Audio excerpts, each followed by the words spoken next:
Let's bring in Tyler Yaremchuk for a busy weekend of betting. Ty, were you an official too?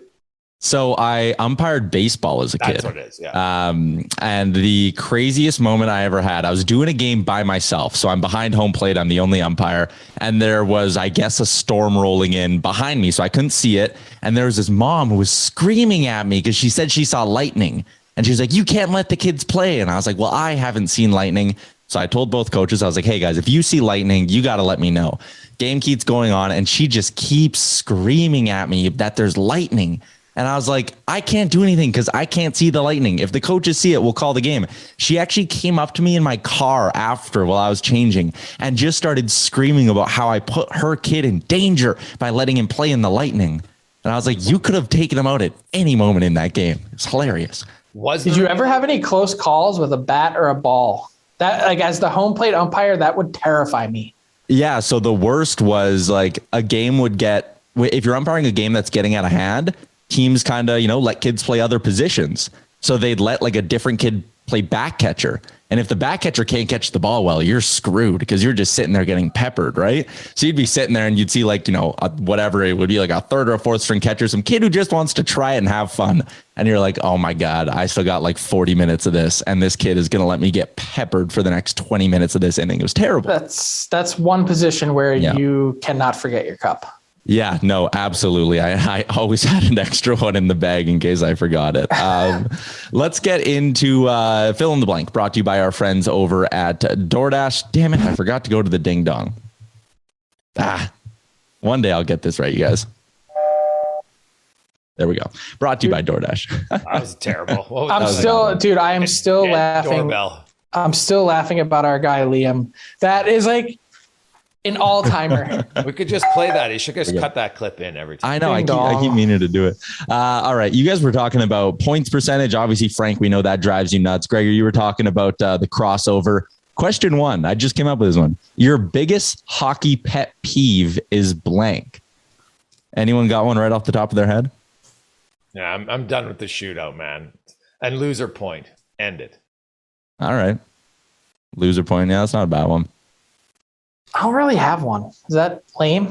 Mine is when you see the drop in the gloves after a clean hit. That one just still drives me nuts when you see it. It'll be a guy who just gets his bell rung and like nothing. It was shoulder to chest. And all of a sudden there's like a melee at the blue line for like no reason. Yeah, I don't know. Nothing really drives me crazy. So we'll keep it with the points percentage one. That's the only one. There's such a discrepancy still in games played. Like this is not a battle for first place. That's already been decided. The Montreal Canadiens have 2 picks in the first round this coming season or this coming draft, which they host. By the end of the trade deadline, the Canadiens will have blank first round picks in the upcoming draft. Frank? 4 if they want them. They'll get one for Ben Sherrod and Arturi Lehkonen if they decide to move them. All right. Greg's? It's at least 3 they're getting. Yeah, I'm saying Frank says 4. I'm saying 3. If they find someone to take Petrie, maybe 5? They're not getting a first round back. They're not? Oh, yeah. Unless they're willing to retain the proper salary. Yeah. Fair enough. Chris Letang, 8th in points in the entire NHL since the calendar flipped to 2022, pending UFA. Chris Letang, his next AAV will be blank. Jason? Ooh. If he stays in Pittsburgh, it's going to be lower because he's staying for. He doesn't need. Well, I don't know what he's done with his money, but I would assume he doesn't need the money. He's probably been pretty good with his money. I would hope. $70 million career earnings. I'm going to say 5.5. All right. I think you are way off. Ooh. I think Chris Letang's number starts with a 7. The big question is term. Chris Letang wants term. Now, I guess now that I think of Joe Pavelski at his age got 3 years at $7 bills. So yeah, I was probably 6.5. Is there anything wrong with 3 times 7? Stays in Pittsburgh though? I don't know about that. I don't know. So here's my wild theory about Pittsburgh. And it just, just totally invented in my own head. What if the Penguins keep Brian Rust and Chris Letang and let Evgeny Malkin walk? Whew. Just floating that out there. What, like, Rust has been really productive, but they don't have the money to sign all three. Which guy's the odd man out? I think everyone's assumed to this point that it'll be Rust. Yeah, Russ might be the one that he might be the one in line for such a massive payday, right? Jump. So yeah, I think Rust's number though starts with a 5. So you say you would save money going with Rust over Malkin? Yeah, I mean, yeah, Malkin is Malkin's injuries, Frank. That's the one thing, right? He misses 20 games a year. I've had this working theory about the Penguins forever. I think they're actually better without Malkin. I think they play better without Malkin than with him. Interesting. Do you think there's any chance? That's a good thing to look into. I got to look that one up. Greg's mentioned the injuries. Do you think there's any chance he goes just like the Datsuk route where he just kind of goes, man, I've been hurt a lot. I've made a ton of money. I'm going to go just play at home for a little bit. What was his quote a few weeks ago in the media? I don't need the money. I am a rich man. Yeah.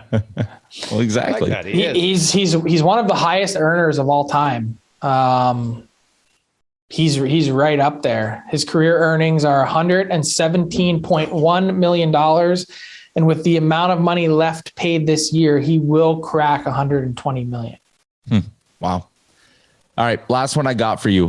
Frank, you were the one who initially tweeted it out, but the quote that made Brad Marchand lose his cool on Penguins, there's a couple Penguins questions in a row, but quote that made him lose his cool was, how about that effing save?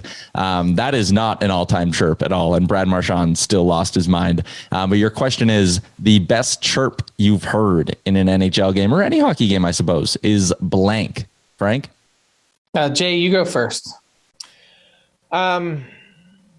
Well, the one that still stands out, I was in the crowd actually. So this is Chris Chelios was playing defense for the Chicago Blackhawks.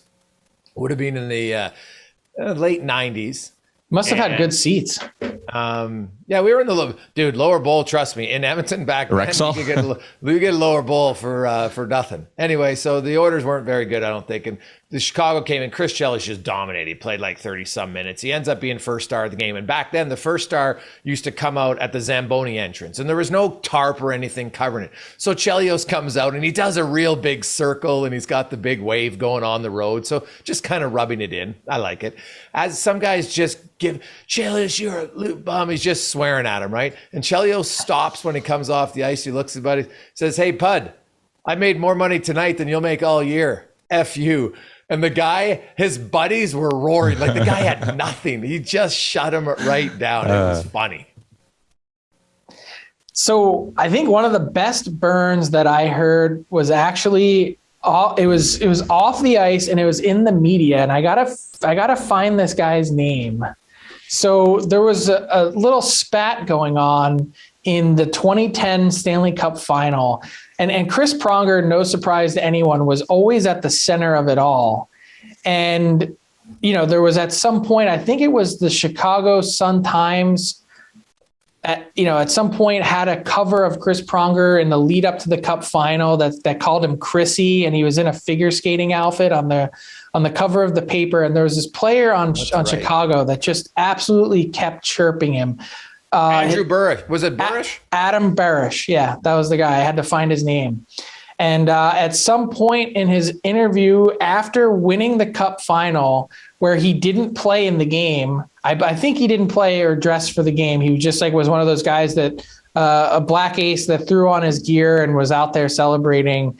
And he said something like, "Yeah, he's like, I can't wait to get Chris Pronger next year." And so we had this, end of season wrap up with Pronger, and Adam Barish, I'm just checking to make sure he did play 3 games in the final, but not the clincher. And so we're asking Chris Pronger about it, and he's like, "Hey, Adam Barish said he's going to get you next year."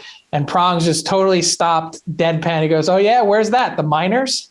And it was just like, it was perfect because it was like that guy was never really a factor again in the NHL. I guess Chris Pronger knew it, and well served, well played. Very good. All right, let's wrap it up with our PointsBet bonus question. Looking at the divisional favorites that they got posted up at PointsBet, the Calgary Flames, minus 213 favorites to win their division. They're big favorites there. The Avalanche, minus 2,000 favorites to win their division. Massive there. And in the Metro, the Canes are minus 244. Canes, Colorado, and Calgary. Do all three of them hold on to win the division, Frank? I would be looking at, tell me what the odds are for the Vegas Golden Knights to win the Pacific. Plus 225. That is a bargain right there. All right. Jay? I think they're gonna get it together here. And not to say I don't think Calgary can continue on. I think Calgary's pretty good, but of all the teams that I think there could be a switch in division winner or leader, it's that one. Well, their point, to use Frank's points percentage, they're 0.59 behind Calgary. Currently, Pittsburgh is 0.62 behind Carolina, which isn't a race for first. But Vegas is? I'm not buying it, Frank. I'm kidding.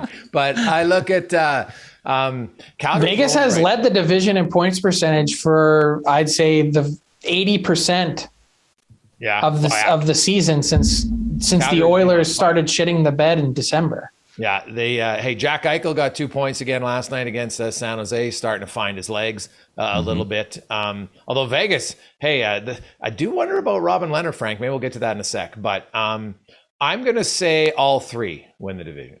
All right, there you go. And that's a wrap on another edition of Buy or Sell delivered by DoorDash. Promo code Rundown DD gets you 25% off and no delivery fees on your first order.